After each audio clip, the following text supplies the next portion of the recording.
बेगाना शादी में अब्दुल दीवाना के कई किस्से आपने सुने होंगे और इन दिनों ये किस्सा बिहार के सियासत में खूब चल रहा है। बात की जाए तो जाप सुप्रीमो पप्पू यादव जब से रिहा हुए हैं उसके बाद जिस तरीके से उन्होंने कांग्रेस का बड़ाई किया है उसके बाद कई सवाल खड़े हो रहे हैं। बात की जाए तो कहा जा रहा है कि पप्पू यादव भविष्य की अपनी सियासत कांग्रेस के साथ देख रहे हैं। वहीं दूसरी तरफ कहा जा रहा है कि हो सकता है पप्पू यादव अपनी पार्टी जाप का विलय कांग्रेस में कर दे। इसकी कवायद और इसकी नींव भी शायद अब रखनी शुरू कर दी गई है। पप्पू यादव हाल के दिन में कांग्रेस के मंच पर नजर आए थे। उससे पहले की अगर बात की जाए तो पप्पू यादव दिल्ली में थे और खबर निकलकर सामने आई थी कि पप्पू यादव पूरी ताकत लगा रहे हैं आला कमान जो कांग्रेस की है उनसे मुलाकात करने के लिए। और जब पप्पू यादव कुशेश्वर स्थान में कांग्रेस के मंच पर नजर आए तो कहा जाने लगा कि पप्पू यादव कांग्रेस के कंधे पर सवार हो गए हैं। ऐसे में कल प्रशांत किशोर ने राहुल गांधी को नसीहत दी थी और कहा था कि अगर राहुल गांधी इस भ्रम को पाले हुए हैं कि नरेंद्र मोदी के बाद भारतीय जनता पार्टी सत्ता से दूर हो जाएगी तो इस भ्रम को उन्हें जल्द से जल्द निकाल देना चाहिए।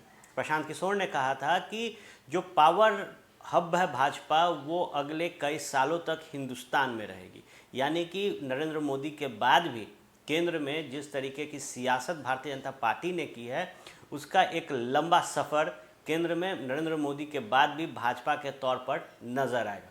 इसको लेकर अब पप्पू यादव ने प्रशांत किशोर के खिलाफ मोर्चा खोला है और पप्पू यादव ने ट्वीट करके कहा है कि सबसे पहले प्रशांत किशोर को उस गलती के लिए पश्चाताप करना चाहिए जो उन्होंने 2014 में की है। साफ तौर पर पप्पू यादव ने कहा कि कहीं ना कहीं एक बड़ा योगदान प्रशांत किशोर का है जिसके कारण केंद्र में मोदी सरकार स्थापित हुई है। बात की जाए तो पप्पू यादव ट्वीट करके लिखते हैं, प्रशांत किशोर जी पहले आप प्रायश्चित कीजिए। इस देश को बीजेपी की नफरती सियासत और सबसे घटिया मोदी सरकार की सौगात देने का मुख्य जो प्रमुख हैं आप हैं। इसके साथ ही पप्पू यादव लिखते हैं कि त्रिपुरा जाकर उनसे माफ़ी मांगिए जिनके घरों उपासना स्थलों को बीजेपी जला रही है। माफ़ी मांगिए बेरोजगार युवाओं से, महंगाई से तबाह आम लोगों से। तो पप्पू यादव जो लगातार अपनी सियासत भारतीय जनता पार्टी और मुख्यमंत्री नीतीश कुमार के खिलाफ बिहार में कर रहे थे वो अब कांग्रेस की तरफ से उन तमाम लोगों को जवाब देने में जुट गए हैं जो कि कांग्रेस के आला कमान पर सवाल खड़े कर रहे हैं। बिहार कांग्रेस की बात की जाए तो पप्पू यादव जब चुनावी सभा में पहुंचे थे तो कांग्रेस के मंच से उन्होंने कहा था कि नस नस में उनके कांग्रेस है। यहाँ तक पप्पू यादव कह बैठे कि जो पप्पू यादव का खून है वो भी कांग्रेसी है। अब पप्पू यादव निश्चित तौर पर कांग्रेस के कंधे पर सवार हो गए हैं और अब आगे की जो सियासत पप्पू यादव करेंगे या जो अब तक दिखाई दे रहा है वो कांग्रेस के बदौलत ही संभव लग रहा है, क्योंकि पप्पू यादव इन दिनों लगातार कांग्रेस की तरफ से उन तमाम लोगों को जवाब दे रहे हैं जो कांग्रेस से सवाल कर रहे हैं और निशाना राहुल गांधी पर साध रहे हैं। तंत्र मंत्र के बादशाह भारत के जाने माने सर्वश्रेष्ठ गुरु खान जी मिलेगा हर समस्या का समाधान गारंटी के साथ। मेरी बेटी की शादी के लिए बहुत से रिश्ते आते थे पर कोई न कोई अड़चन पड़ जाती थी। इसी वजह से मेरा पूरा परिवार बहुत परेशान था।